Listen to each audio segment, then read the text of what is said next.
விக்கிரகங்கள்.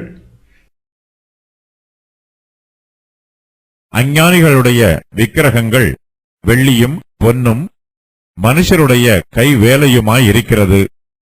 அவைகளுக்கு வாயிருந்தும் பேசாது, அவைகளுக்கு கண்கள் இருந்தும் காணாது, அவைகளுக்கு காதுகள் இருந்தும் கேளாது, அவைகளுடைய வாயிலே சுவாசமும் இல்லை.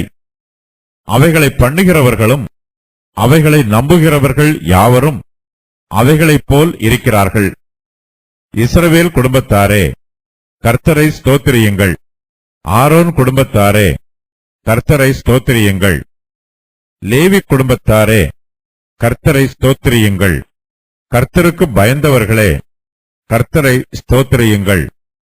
எருசலேமில் வாசம் பண்ணுகிற கர்த்தருக்கு சீயோனிலிருந்து ஸ்தோத்திரம் உண்டாவதாக.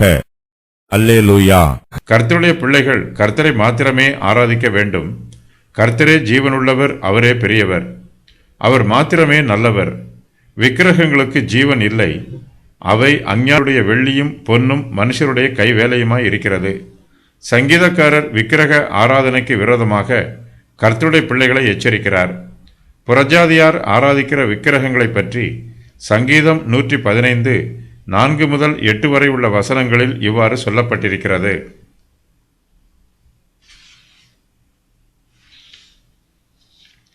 அவர்களுடைய விக்கிரகங்கள் வெள்ளியும் பொன்னும் மனுஷருடைய கைவேலையுமாய் இருக்கிறது.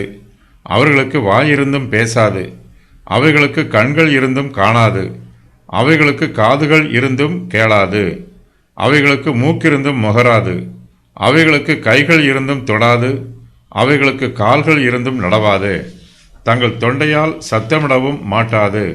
அவைகளை பண்ணுகிறவர்களும் அவைகளை நம்புகிறவர்கள் யாவரும் அவைகளைப் போல இருக்கிறார்கள். சங்கீதம் 115 4 முதல் 8 வரை. 115வது சங்கீதத்தில் விக்கிரகங்களை பற்றி சொல்லப்பட்டிருப்பதே இந்த சங்கீதத்திலும் சொல்லப்பட்டிருக்கிறது. விக்கிரகங்களுக்கு உணர்வு இல்லை, அவற்றிற்கு வல்லமை இல்லை. அவைகள் மிருகங்களுக்கு ஒப்பாகவோ அல்லது மனுஷருடைய கற்பனையின் பிரகாரமாகவோ இருக்கும். மிருகங்களுக்கு ஜீவன் உண்டு, விக்கிரகங்களுக்கு ஜீவனே இல்லை.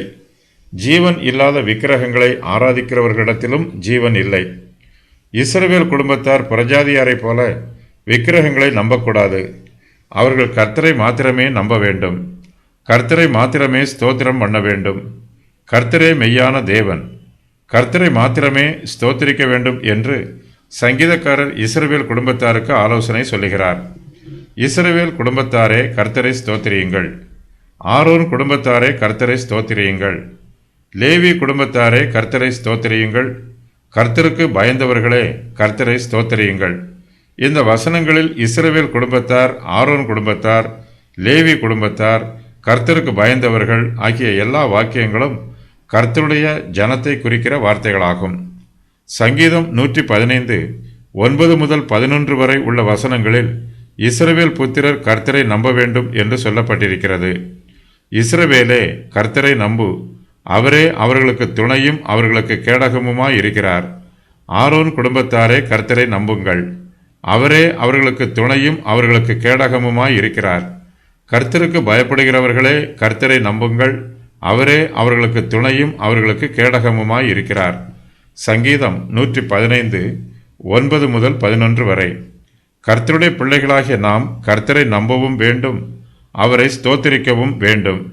கர்த்தர் எருசலேமில் வாசம் பண்ணுகிறார், அவருக்கு சீயோனில் இருந்து ஸ்தோத்திரம் உண்டாவதாக என்று சங்கீதக்காரர் சொல்லுகிறார். சீயோன் என்பது கர்த்தருடைய சபையை குறிக்கிற வார்த்தை. கர்த்தருடைய சபையில் இருந்து கர்த்தருக்கு ஸ்தோத்திரம் உண்டாக வேண்டும். சங்கீதக்காரர் அல்லேலூயா என்று துதித்து இந்த சங்கீதத்தை நிறைவு செய்கிறார். கர்த்தரை யாரெல்லாம் ஸ்தோத்திரிக்க வேண்டும்? இஸ்ரவேலின் குடும்பம், ஆரோனின் குடும்பம், லேவியின் குடும்பம், கர்த்தருக்கு பயந்தவர்கள் அனைவரும். எருசலேமில் வாசம் பண்ணுகிறவர்கள். எருசலேமில் வாசம் பண்ணுகிற கர்த்தருக்கு சீயோனில் இருந்து ஸ்தோத்திரம் உண்டாவதாக என்னும் இந்த வசனத்தை வாசிக்கும்போது 135வது சங்கீதம் 134வது சங்கீதத்தின் தொடர்ச்சி போன்று தெரிகிறது. இவ்விரண்டு சங்கீதங்களையும் ஒரே ஆசிரியரே எழுதியிருக்கலாம்.